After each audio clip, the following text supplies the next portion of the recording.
مصطفى مصطفى منبع للصفا، سيد الأنبياء مشعل في الوفاء، كان في عطفه لليتامى دفاع.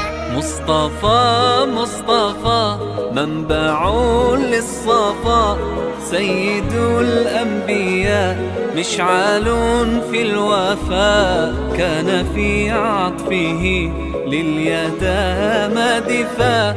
حن قلبي له فاض شوقا إليه، ليس أرجو سوى شربة من يديه. الصلاة عليه والسلام عليه، للسماء ارتقى فأتى بالنقاء، وغدا وجهه نيرا